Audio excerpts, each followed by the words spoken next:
हम लोग इन गायों की पूजा करें। आज इतनी कथाएं हो रही है, इतना धर्म हो रहा है, मंदिरों में इतनी भीड़ लगी है, फिर भी धर्म की जैसी वृद्धि होना चाहिए नहीं हो रही। क्यों? बोले हम लोग भागवते तो कर रहे हैं, मंदिर तो बना रहे हैं, लेकिन गाय की सेवा नहीं हो पा रही है। गाय बेचारी गंदगी खा रही है, तिरस्कार झेल रही है, दुख झेल रही है। इसलिए भैया गोविंद भी प्रसन्न नहीं है। गोविंद को प्रसन्न करना है तो उनकी प्यारी गाय को प्रसन्न करें। आज गौ माता के प्रति जितना अत्याचार हो रहा है वह कहने में भी बड़ा कठिन है। कैसी बर्बरता लोगों के द्वारा गाय के प्रति की जा रही है। खेत में गाय यदि घास चरने वो फसल में पहुंच जाए और फसल खाते खाते गाय को किसान ने देख लिया, कुल्हाड़ी मार दे, विस्फोटक लगा दे जिससे उसका मुंह जबड़ा फट जाए, करंट लगा दे, क्या कुछ नहीं हो रहा, तेजाब डाल दे। और यह बेधर्मी नहीं कर रहे नन्ना जी, ये हमारे अपने सनातनी लोग कर रहे हैं, हमारे लोग कर रहे हैं। गाय की दुर्दशा के पीछे कारण बेधर्मी नहीं है, हम लोग हैं। हम लोगों ने उसको उपेक्षित करके छोड़ दिया। अब बेचारी की जितनी गोचर भूमि थी वो हमने खेत बना लिए। अब आप बतलाइए कि गाय हमारे खेत में घुस रही है कि हम गाय की भूमि में घुस गए। गाय के लिए जो भूमि छोड़ी गई थी गोचर भूमि, उस गोचर भूमि को हमने खेती बना ली। गाय कहां जाए? अब यदि वो फसलों की ओर जाती है तो उसको तरह तरह से प्रताड़ित किया जाता है, उसके साथ क्या बर्बरता होती है। यह अत्यंत दुख का विषय है। भारत जैसे धर्मप्राण राष्ट्र में हमें एक बात इस मंच के माध्यम से निवेदन करना चाहें कि भारत के माथे से एक कलंक तो हट गया कि भारत के सनातनियों के आस्था के केंद्र हमारे परमात्मा, हमारे राम जी टेंट में बैठे थे 500 वर्षों से, और वहां जाके हृदय दुखी हो जाता था कि देखो हमारे राम जी, हमारे सरकार टेंट में बैठे हैं, हम अपनी जन्मभूमि पर जाकर खुल के दर्शन नहीं कर पा रहे हैं। लोग अयोध्या जाने में शर्माते थे, संकोच करते थे, डरते थे कहीं कोई घटना ना हो जाए, दुर्घटना ना हो जाए, कोई हमला ना हो जाए। अयोध्या शोभाहीन हो रही थी,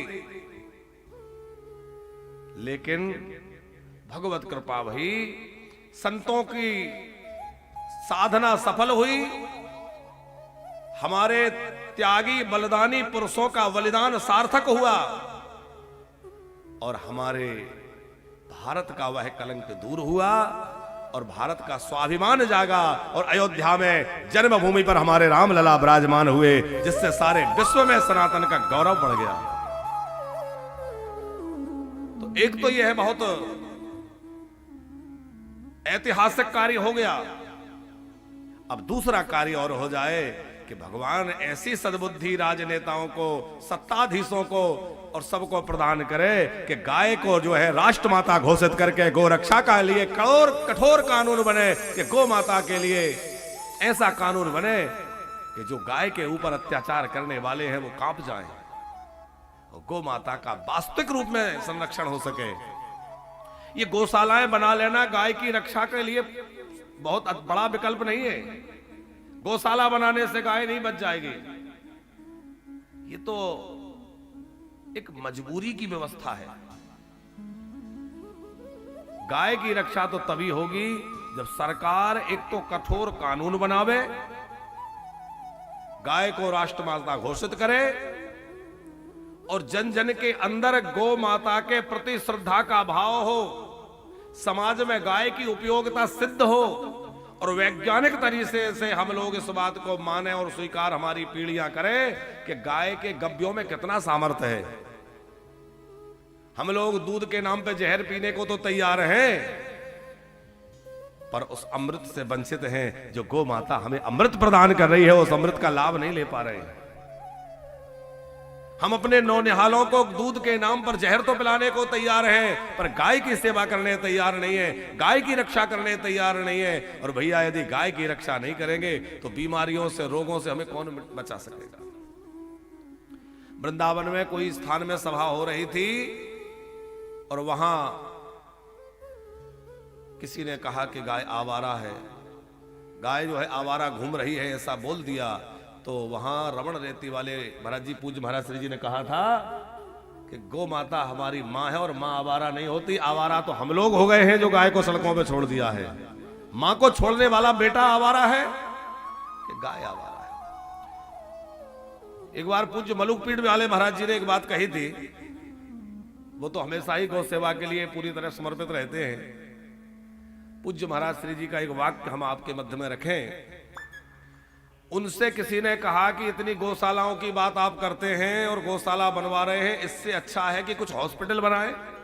कोरोना के समय बात चली, आज हॉस्पिटल होते तो लोगों का इलाज ज्यादा होता, तो गौशालाएं बनाने से अच्छा हॉस्पिटल बनाए। तो महाराज जी ने बहुत गजब का जवाब दिया था, बोले भैया यदि गौशालाएं बनेंगी और गाय की रक्षा होगी तो हॉस्पिटल की जरूरत ही नहीं पड़ेगी, हॉस्पिटल की आवश्यकता ही खत्म हो जाएगी। यदि हम लोग गो आधारित कृषि करने लगे, गो गव्यों से जीवन को चलाने लगे और गो आधारित जो है हमारी कृषि हो जाए, हमारा जीवन गो गव्यों पर निर्भर हो जाए, हॉस्पिटल खाली होने लग जाएंगे, तमाम रोग मिट जाएंगे। लेकिन दुर्भाग्य इस देश का है, या बड़े से बड़ी विपत्ति को दूर कर सकती है। कोई कामना ऐसी नहीं है जो गाय से पूरी ना हो सके।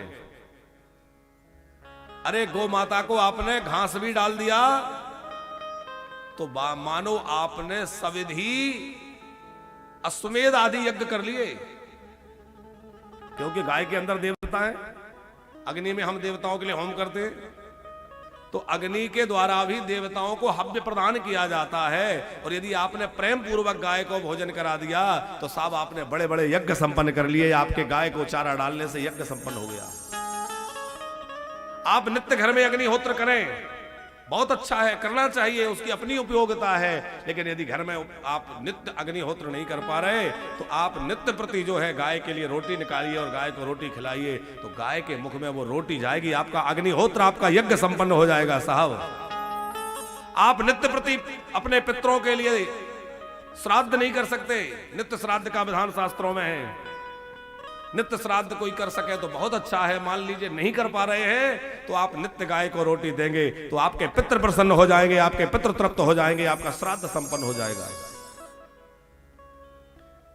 कार्तिक मास के शुक्ल पक्ष की प्रतिपदा से नवमी तिथि पर्यंत जो है गो महोत्सव मनाया जाता है, उसको गो नवरात्रि कहते हैं। और गो नवरात्रि में ही श्री कृष्ण ने ब्रजवासियों से कहा कि हम लोग गाय की पूजा करें, तस्माद गवाम, गायों की उपासना करें।